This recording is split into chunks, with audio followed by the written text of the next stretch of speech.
I've been married for 5 years to my kind husband. We are very close but don't have children yet.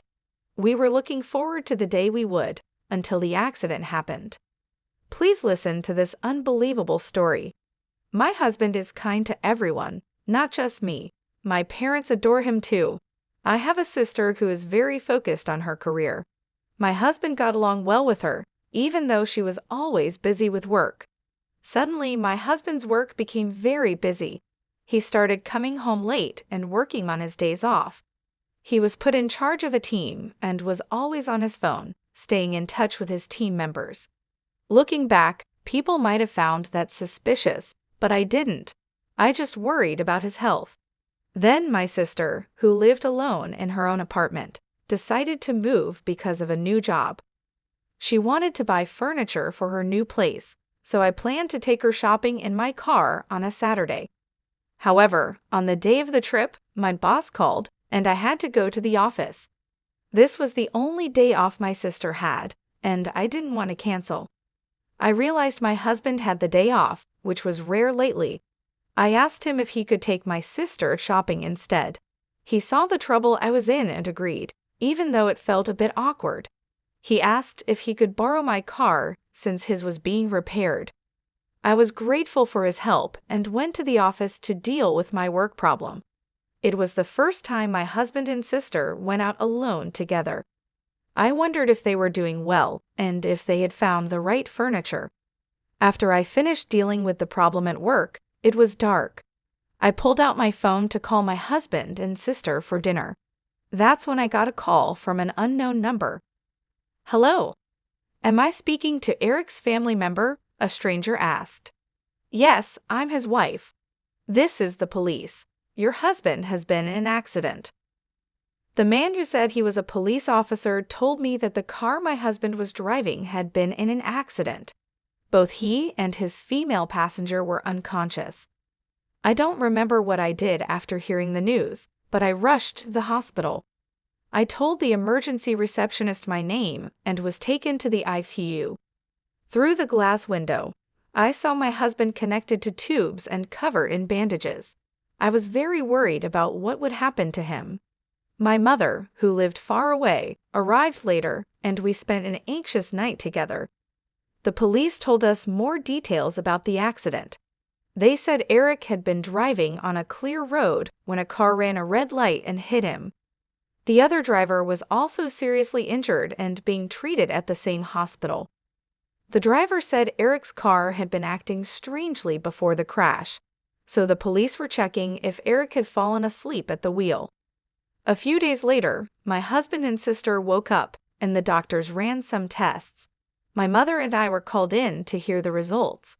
We were told that while they would not die, they would likely have some disabilities. Still, my mother and I were happy they were alive and hoped they would recover somewhat through rehabilitation. We didn't tell them about the possibility of disabilities. We only told them positive things and took care of them. My mother looked after my sister, and I took care of my husband. At first, my husband was in shock from the accident and not feeling well. He was also worried about the trouble he caused us. But over time, my kind husband started to change. He was frustrated because his leg wouldn't move easily. The hospital treatment and having to quit his job made things worse, and he couldn't control his anger. Still, I went to the hospital every day because I understood how he felt and wanted to support him. One day, a police detective came to the hospital. He told me he had discovered something about the accident. It seemed that the brake oil in my car had leaked, so an accident might have happened sooner or later. He said this might explain why the car was acting strangely before the crash. The woman who crashed into my car was also not doing well. Her mother came to apologize. It was the first time I had met her. Since then, my husband's anger towards me increased. He was mad that I could move while he couldn't. He was also annoyed that I couldn't stay long at the hospital because of my work schedule. He started ordering me around and venting his anger on me when I didn't get what he wanted. He threw things at me, complained about his hospital room, and even complained when I went out to buy my own lunch. His demands kept getting worse. I felt sorry for him, but I had to work to make ends meet. There were many things I had to do, like contacting the police and talking to the hospital. I didn't even have time to breathe. My husband's attitude was becoming unbearable. I could see that I was being driven into a corner. My sister was in a similar state of mind, and my mother became more and more exhausted. I heard that my sister's demands on my mother, who had no job, were even worse when I couldn't go to the hospital. Both my husband and my sister seemed to have heard that they would remain paralyzed even with rehabilitation. Then there was the issue of my car's brake oil leaking. My sister said, "Hey, I heard your car was leaking oil. You were responsible for your car's maintenance. I can't work, and I can't get my body back to normal because of it. Mom looks irritated, and your husband is in the same condition. You are responsible for taking care of me and your husband for the rest of your life." My sister blamed me so harshly that I felt overwhelmed. I tried to explain that I had no idea about the leak and that I had been taking care of the car as best as I could, but she wouldn't listen. She kept saying that it was my fault and that I should have been more careful. My mother's health was also deteriorating because of the constant stress and pressure from both my sister and my husband. She looked tired and worn out, but she continued to help as much as she could.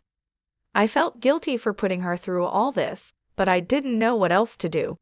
As days went by, my husband's attitude grew worse. He became more demanding and less understanding. He blamed me for everything that went wrong, and his anger was relentless. I felt like I was walking on eggshells, constantly trying to avoid triggering his rage. Despite all this, I tried to stay positive. I kept telling myself that things would get better and that my husband and sister would eventually recover. I hoped that with time, their anger would subside and they would understand that I was doing my best. One evening, after a particularly difficult day, I sat down with my mother to talk about the situation. She listened patiently as I poured out my worries and fears. She reminded me that I wasn't alone and that we would get through this together. We decided to seek help from a counselor to find ways to cope with the stress and the emotional strain. It was a difficult decision, but we knew it was necessary for our well-being. As we started the counseling sessions, I noticed a slight change in my husband's behavior. He seemed to be more willing to talk about his feelings and frustrations. It wasn't a complete turnaround, but it was a start. My sister, on the other hand, remained hostile. She continued to blame me for her condition and refused to participate in any counseling sessions. It was heartbreaking to see her so consumed by anger, but I knew I had to focus on what I could control. In the midst of all this, I continued to work and manage our household. It was exhausting, but I took it one day at a time. I leaned on my mother for support, and we found strength in each other. Slowly, my husband's physical condition started to improve. The rehabilitation sessions were helping, and he was regaining some mobility. His mood also improved slightly, and there were moments when I saw glimpses of the kind man I married. My sister, however, remained distant and bitter. I continued to reach out to her, hoping that one day she would let go of her anger and allow us to help her heal. It was a long and difficult journey, but I held on to hope. Through it all, I learned the importance of resilience and the power of love and support. Despite the challenges, I remained committed to my family, determined to see us through this tough time. And so, we continued our journey, facing each day with courage and hope, believing that brighter days were ahead. My sister blamed me so harshly that I was shocked and called my mother. She told me my sister had been like this for a long time and that she was too tired to go to the hospital. Still worried about my husband, I went to the hospital. When I didn't see him in his room, I found him with my sister in the common room. Visiting hours were almost over, and they were sitting alone together in the empty room. "Hey," my husband said, glaring at me.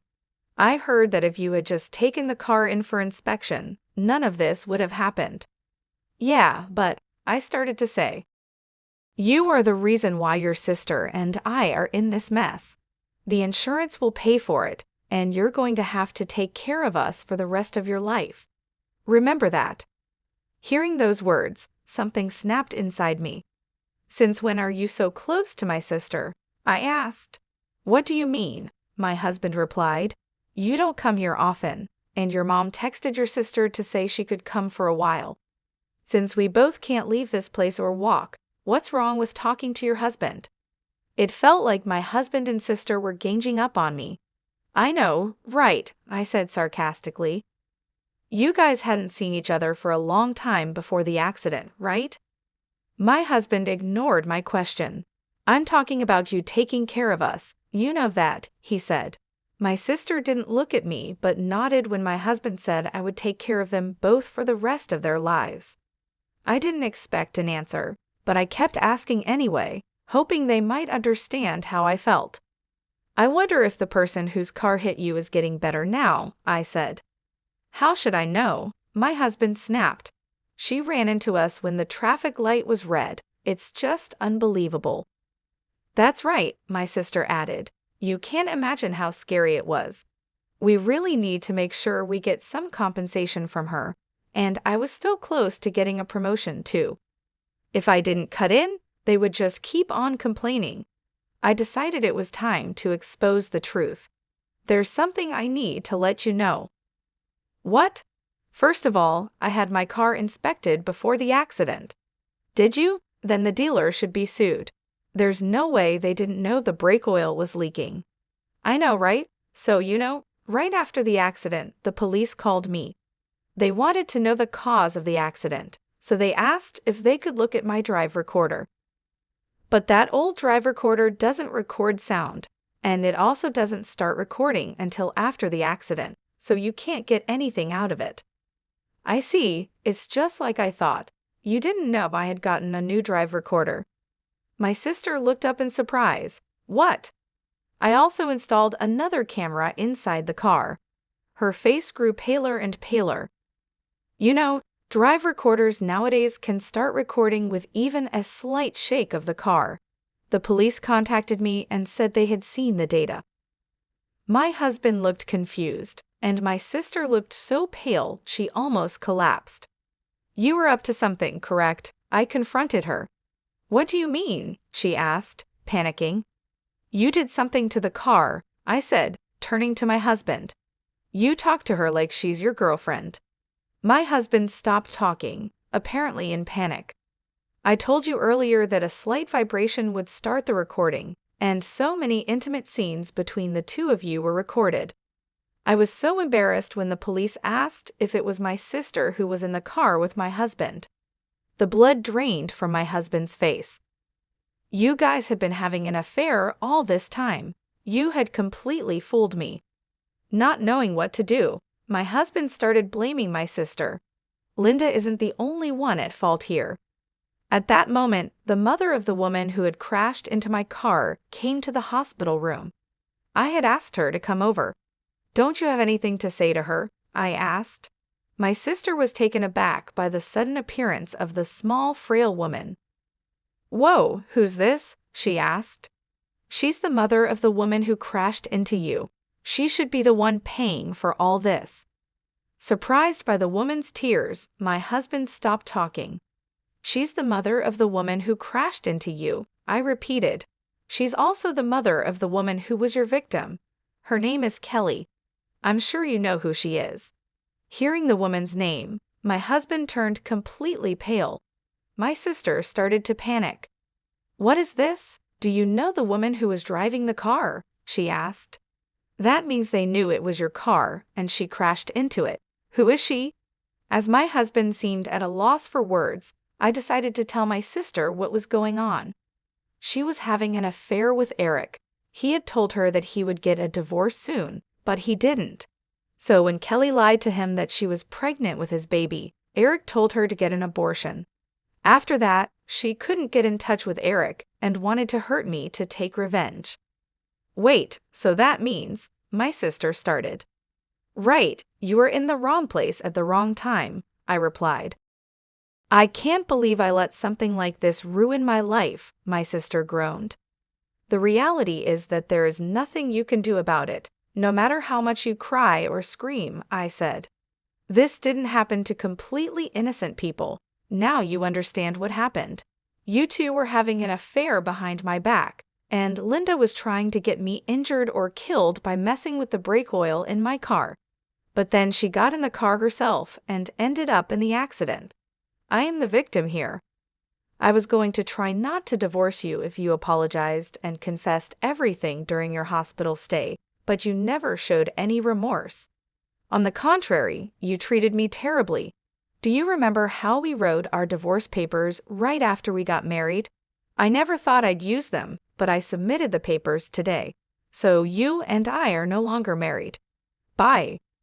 Having said all that, I left the dark and quiet hospital.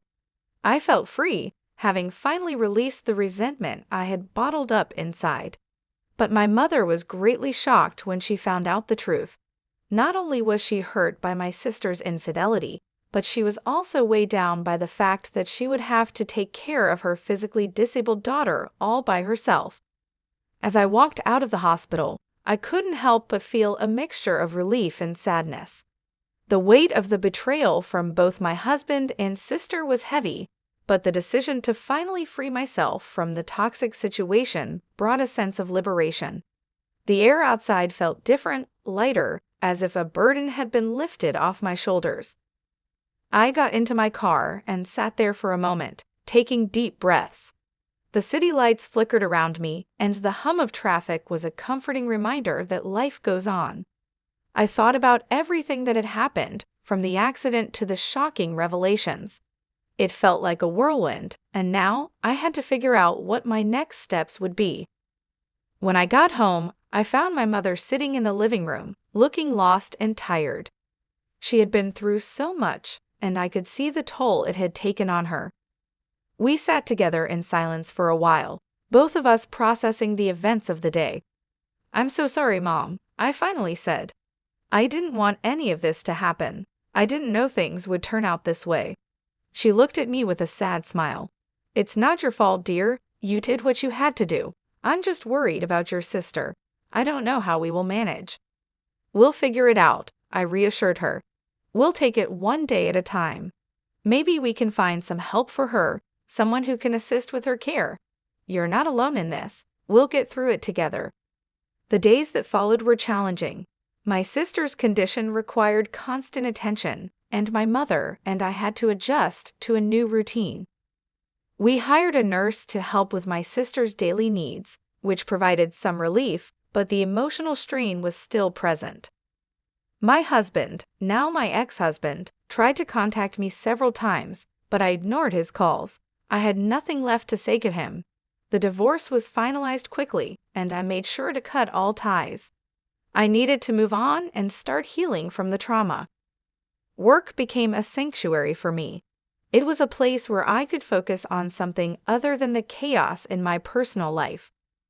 My colleagues were supportive, and throwing myself into my tasks helped keep my mind occupied.